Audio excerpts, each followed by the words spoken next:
तो आज एक सवाल पूरा ये लिखवा रहा हूं।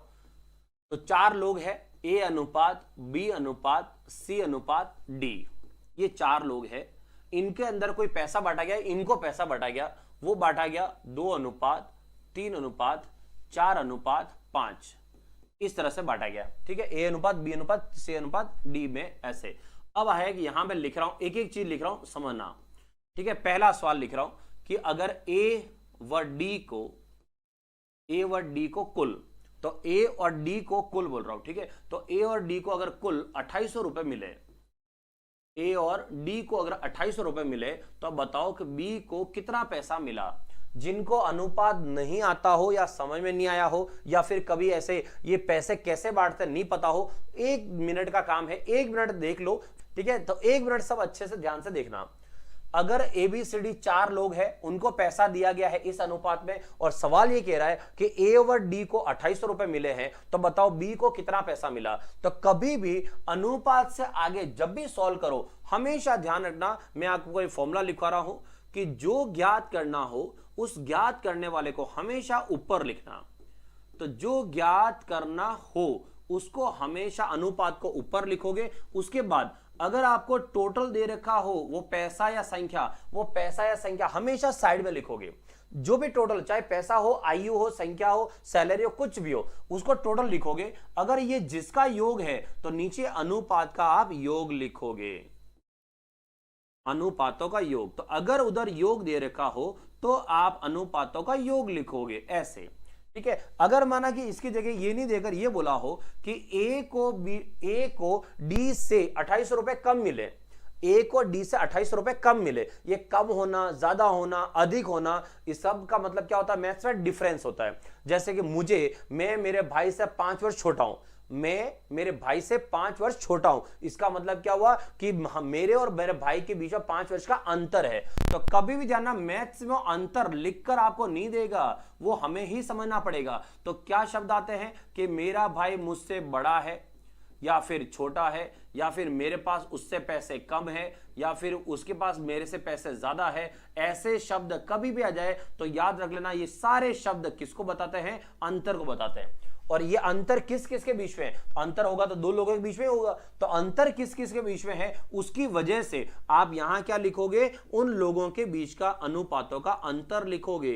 ये अनुपात टॉपिक का बेसिक है, मतलब ये नहीं आता तो आप आगे सवाल नहीं कर पाओगे, बिल्कुल छोटा बेसिक बता रहा हूं। ठीक है, अब देखो क्या बता रहा हूं, लास्ट एक और। अगर सवाल में ऐसा आ जाए कि ए को इतना पैसा मिला, ए की आयु इतनी है, ए का पैसा इतना है, ए की सैलरी इतनी है, अगर आपको किसी सिंगल व्यक्ति का पैसा दिया जाए तो आप अनुपात में इधर नीचे क्या लिखोगे, उसी सिंगल व्यक्ति का अनुपात लिखोगे।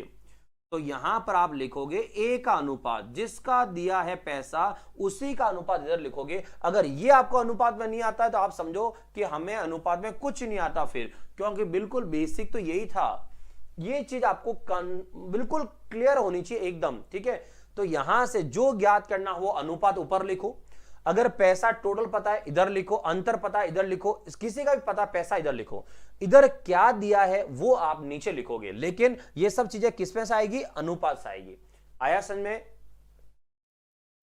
सबसे पहले मैंने जो लिखा है उस पहले सवाल के ही आपको बताता हूं। देखो, एबीसीडी जो है वो 4 दे रखा है, उनका 2 अनुपात 3 अनुपात 4 अनुपात 5 में पैसे बांटे गए। अब मैंने सवाल आपसे ये पूछा है कि ए व डी को 2800 रुपए मिले, तो बताओ बी को कितने रुपए मिले। तो आपको क्या करना है, जिसका आंसर ज्ञात करना है उसको लिखोगे ऊपर। मतलब मुझे बी का पैसा ज्ञात करना कितना मिला, तो बी का अनुपात कितना है 3, जो ज्ञात करना है वो अनुपात ऊपर, जो सवाल में पैसा दिया है वो पैसा साइड में लिख दो इधर।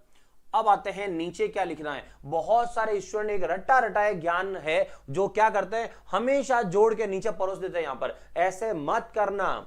आपको ए और डी का पैसा दिया है तो ये पैसा ए और डी का है, तो नीचे अनुपात जो आएगा वो सिर्फ ए और डी का ही आएगा। तो ए का अनुपात है 2 और डी का अनुपात है 5, तो इसका मतलब 2 + 5 लिखोगे यहां पर, और 2 और 5 कितना हुआ, 7 आया, तो यहां 7 लिखोगे। और 7 से काटेंगे 28 को, तो 7 चौक 28 0 0, और 4 × 3 कितना हुआ 12। इसका मतलब इस सवाल का आंसर कितना आया 1200।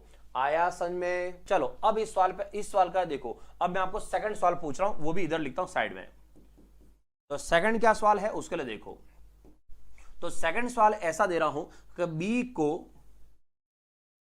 को सी से 2000 रुपए कम मिले, बी को सी से 2000 रुपए कम मिले, तो आपको बताना है, तो बताओ फिर ए प्लस डी को कितना पैसा मिला।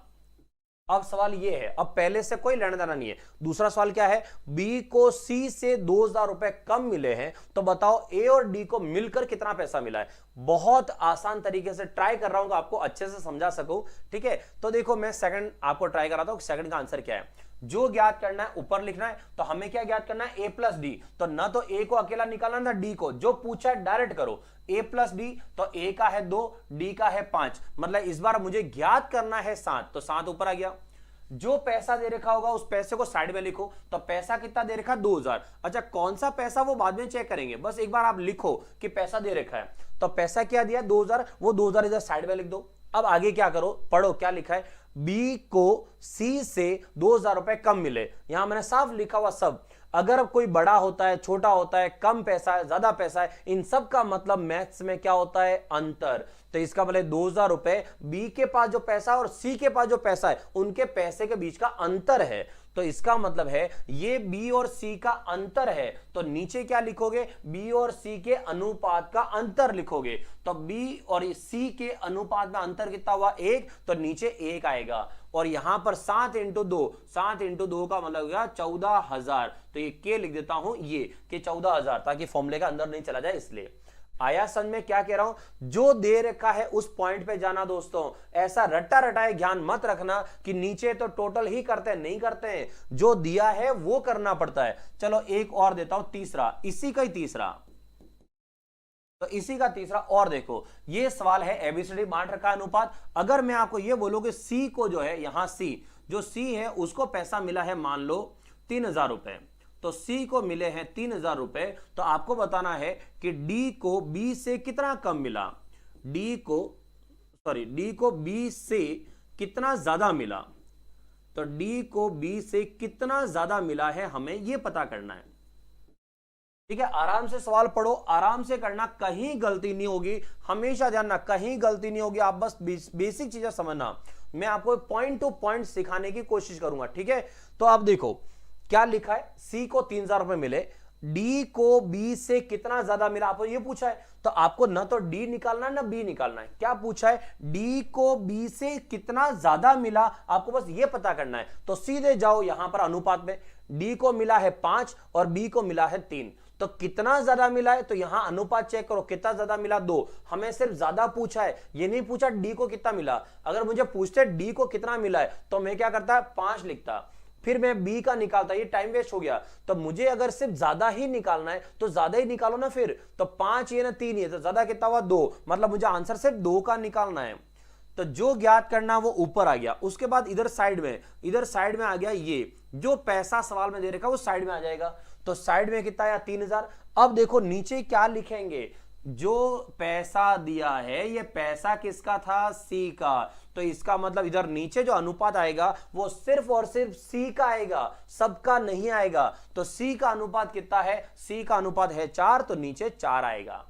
आया समझ में। और 4 से काटेंगे 3000 का 1500 और 1500 का हो गया 750, तो ये 750 और इंटू 2 मतलब यहां से आएगा कितना, 1500। तो बी और डी के बीच में कितना अंतर है, 1500। ये आपका फॉर्मूला और फॉर्मूले के आपके तीनों सवाल, ये तीनों जो लिखा है मैंने उसका सब आपको बोर्ड पे समझा दिया है।